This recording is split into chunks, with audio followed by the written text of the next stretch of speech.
Trainees, आज हम हाजिर हुए हैं इंतहाई एक्साइटिंग टॉपिक के साथ जिसका नाम है golden ratio. Golden ratio graphic design में बहुत ही इंपॉर्टेंस रखता है और आज हम डिस्कस करेंगे कि इसकी इंपॉर्टेंस क्या है और गोल्डन रेशियो को हम ग्राफिक डिज़ाइन में यूज़ कैसे कर सकते हैं। तो सबसे पहले मैं एक्सप्लेन करूंगा कि what is golden ratio. Golden ratio also known as golden section, golden mean और divine proportion in mathematics. So आप इस इमेज में देख सकते हैं और हम इसको थोड़ा ऑब्जर्व करते हैं कि गोल्डन जो प्रोपोर्शन है या जो डिवाइन प्रोपोर्शन है वो विजुअली कैसे लगता है। तो यू कैन सी ये कुछ सेक्शंस में डिवाइड हुआ है और हमें एक स्पाइरल लाइक एक कर्व नज़र आ रहा है जो basically through out the layout move कर रहा है। और फर्दर मोर हम एक्सप्लोर करेंगे कि हम इसे क्रिएट कैसे करते हैं। तो आगे बात करते हैं। जो हम इसमें देख रहे हैं ये जो स्पाइरल है इसको हम द गोल्डन स्पाइरल भी कहते हैं। वेल मैथमेटिकली देखें ये एक इक्वेशन है और φ is equal to 1 plus square root of 5 over 2 is equal to 1.618033988875 और फर्दर मोर।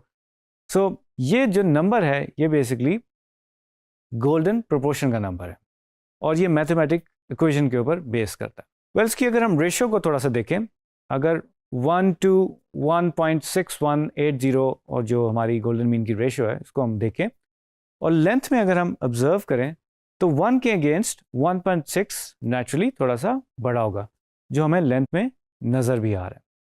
और अगर हम अपने गोल्डन मीन का जो हमारा स्ट्रक्चर है या उसका जो स्केच है उसके साथ इसको रखें उस रेशियो को, तो आप देख सकते हैं जो इसकी हाइट है दैट इज़ 1 और जो इसकी लेंथ है या ब्रेथ है वो 1.6180 है।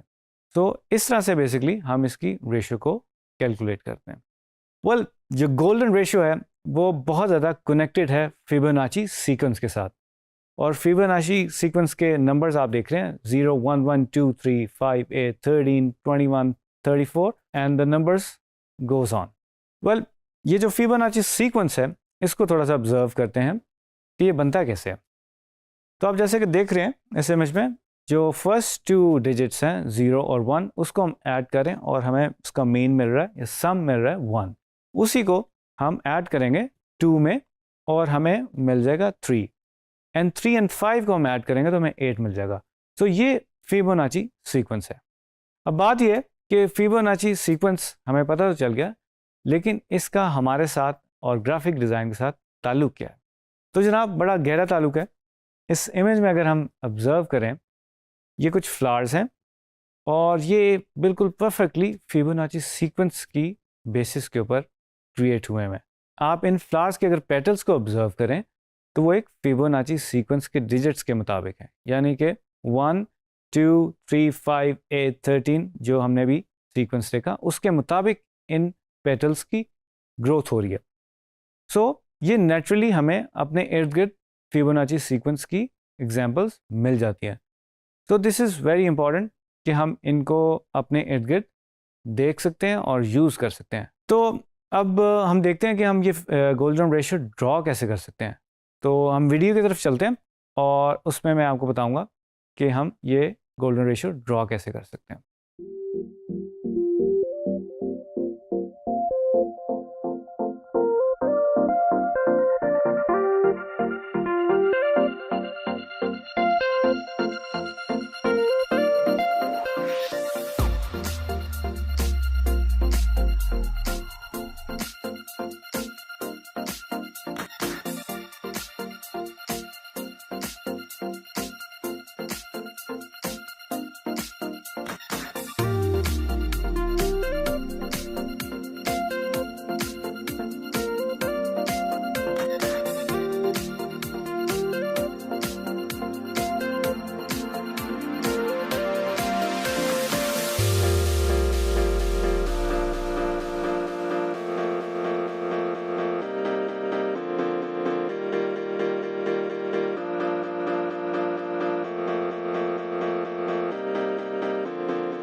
तो जैसे कि आपने देखा कि हम गोल्डन रेशियो जो है वो क्रिएट कैसे कर सकते हैं, बहुत ही ईजी है और बड़े ईजी स्टेप्स हैं जिससे हम वो क्रिएट कर सकते हैं. So where we find golden ratio in our daily life? We can see golden ratio in every natural thing if we observe closely. सो ये एक एग्जाम्पल है, बड़ी इंपॉर्टेंट एग्जाम्पल इस तरह से है कि ये शेल्स जो हैं वो हमें नज़र आ जाते हैं फ्लावर्स वगैरह में भी, और जो स्नेल्स और इस तरह सी शेल्स होते हैं उसमें भी हमें नज़र आ जाते हैं. एंड यू कैन ऑब्जर्व जो हमारा वो स्पाइरल कर्व है वो हमें इसमें नज़र आ रहा है. सो नेचुरली जो हमारी गोल्डन रेशियो है उसकी रिप्रेजेंटेशन नेचर में हमें मिल रही है, और उस रिप्रेजेंटेशन को हम अपने बेनिफिट के लिए यूज़ कर सकते हैं ग्राफिक डिज़ाइन में. वेल, इसको ऑब्जर्व करें, इस सेकुलेंट को अगर हम ऑब्जर्व करें तो एक स्पाइरल एक मूवमेंट है, और इस की जो मूवमेंट इसलिए इस तरह से क्रिएट की गई है कि जो हमारे पेटल्स निकलते हैं या लीव्स निकलते हैं उनकी ग्रोथ जो है वो इसकी बेस पे होती है. सो इस तरह भी गोल्डन रेशियो जो है वो इम्पॉर्टेंट है.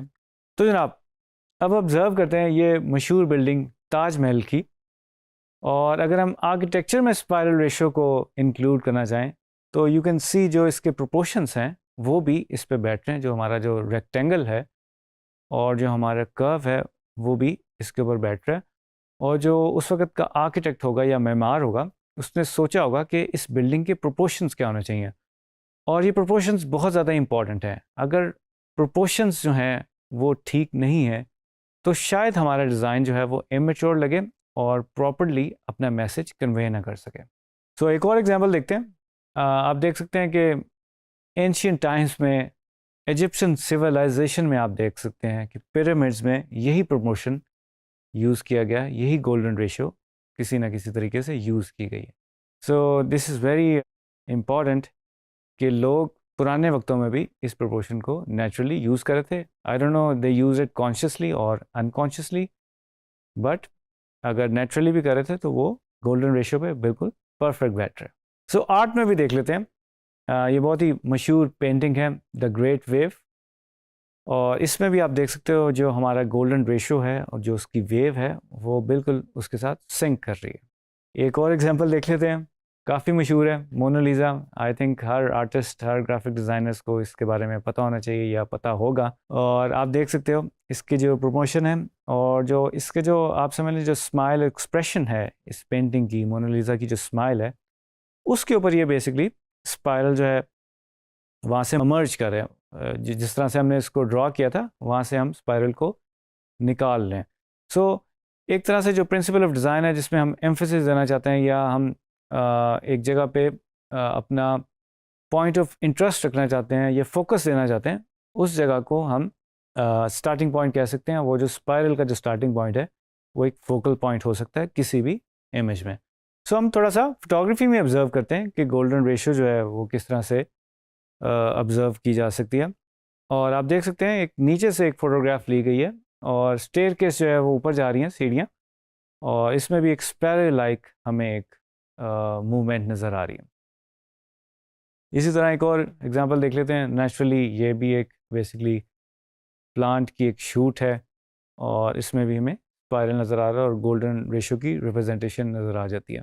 तो नेचर से बहुत ज़्यादा कनेक्टेड है गोल्डन रेशियो. अब बात करते हैं कि हम गोल्डन रेशियो को ग्राफिक डिज़ाइन में यूज़ कैसे करें.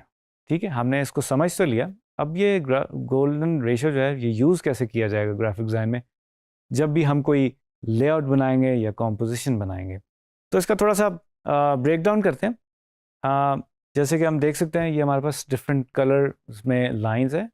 जो आउटर लाइन है जो एक रेक्टेंगल बना हुआ है जो आपको नज़र आ रहा है, थोड़ा सा पर्पलिश मैजेंटा कलर है, और हमें सेंटर में वही गोल्डन रेशियो का कर्व नज़र आ रहा है. हमें कुछ सर्कल्स नज़र आ रहे हैं, कुछ स्क्वेयर्स नज़र आ रहे हैं. सो ये इन कॉम्बिनेशंस के साथ ये पूरी गोल्डन रेशियो बनी हुई है. और इसको फर्दर ब्रेक करें तो ये सर्कल्स जो आपको नज़र आ रहे हैं ये अब सर्कल्स हमारे पास आ गए जो बेसिकली स्क्वेयर्स में से निकल रहे हैं, राइट. और ये हमारे पास स्क्वेयर्स आ गए. और इसमें मैं बताता चलूँ जो हम फिबोनाची सीक्वेंस की बात कर रहे थे वो नंबर्स भी इसके अंदर लेबल किए गए हैं कि जहाँ से हम स्टार्ट किए थे 1 1 2 3 5 8 13 21 34, और ये चलता रहता है. बेसिकली ये इन्फिनिटी मॉडल है. और बेसिकली ये हमें रेक्टेंगल्स मिल जाते हैं जो डिफरेंट कलर्स में लेबल हुए हैं। ओके जनाब, अब हमने इस पूरे स्ट्रक्चर को ब्रेक डाउन कर दिया। Now we have rectangles, squares and circles. अब करूँगा क्या मैं अपने बेनिफिट के लिए या डिज़ाइन क्रिएट करने के लिए, जिस तरह हम ग्रिड्स बनाते हैं या गाइडलाइंस क्रिएट करते हैं, लेट्स से आप कोई ब्रोशर डिज़ाइन कर रहे हैं या पोस्टर डिज़ाइन कर रहे हैं, आप गाइडलाइंस लगाते हैं और पीछे कोई ग्रिड लगाते हैं जिसकी बेसिस के ऊपर आप अपना स्ट्रक्चर बिल्ड करते हैं, आप अपना टेक्स्ट प्लेस करते हैं, आप अपने इमेजेस प्लेस करते हैं, आप अपने कॉल टू एक्शन प्लेस करते हैं। उसी तरह से मैं इस गोल्डन रेशियो को ब्रेक करके अब अपनी लेआउट में यूज़ करना चाहूँगा। ठीक है जी। सो सर्कल्स को मैंने बिल्कुल सेंटर अलाइन कर दिया। सारे सर्कल जितने भी मेरे पास थे जो इस गोल्डन रेशियो में से निकले, उनको मैंने सेंटर अलाइन कर दिया। मैंने रेक्टेंगल्स को भी सेंटर अलाइन कर दिया और स्क्वेयर्स को भी सेंटर अलाइन कर दिया। ठीक है जी। अब मैं क्या कर रहा हूँ, मैं उन सर्कल्स को लेके रेंडमली प्लेस कर रहा हूँ, राइट, एज ए गाइडलाइंस। ठीक है जी। और स्क्वेयर्स को भी मैंने पकड़ा और उसको भी मैंने रेंडमली प्लेस कर दिया, जैसे कोई आर्टिस्ट अपनी पेंटिंग बना रहा होता है। और एब्स्ट्रैक्ट पेंटिंग में भी आपने देखा होगा, एब्स्ट्रैक्टली आप चीज़ों को अरेंज कर रहे होते हो। अब इन्हीं लाइंस को, इन्हीं सर्कल्स को, इन्हीं स्क्वेयर्स को यूज़ करते हुए मैंने इनमें कलर्स ऐड कर दिए। So now you can see हम इस तरह से कुछ बिल्ड कर सकते हैं। So the idea is and the concept is, जब आप कुछ इस तरह की स्क्रैच से चीज़ बनाने लगें तो आप इनको यूज़ करके कुछ भी बना सकते हैं। So according to your need you can create unlimited options of design. Well, एक और एग्जांपल देख लेते हैं। अगर हमने लोगो डिज़ाइन में गोल्डन रेशियो को यूज़ करना हो तो हम इंटेलिजेंटली कैसे यूज़ कर सकते हैं। तो अब इस एलिफेंट में हो क्या रहा है कि जो सारे सर्कल्स और कर्व्स हैं वो बेसिकली हम उसी गोल्डन रेशियो को यूज़ कर रहे हैं। कहीं पे वो बड़ा सर्कल यूज़ हुआ है, कहीं पे छोटा यूज़ हुआ है, और इसी तरह जो उसकी कॉम्पोजिशंस ओवरऑल बन रही है उसके अंदर भी हम बेसिकली गोल्डन रेशियो को एज ए गाइडलाइन रख के इस्तेमाल करें। तो ट्रेनिस, ये था आज का बहुत ही interesting topic, golden ratio, golden mean, golden spiral and golden proportion. तो आई होप कि आप इसको अपने डिज़ाइन में अप्लाई करेंगे और इसको फर्दर एक्सप्लोर करेंगे। तो मिलते हैं नेक्स्ट वीडियो में एक नए और इंटरेस्टिंग टॉपिक के साथ।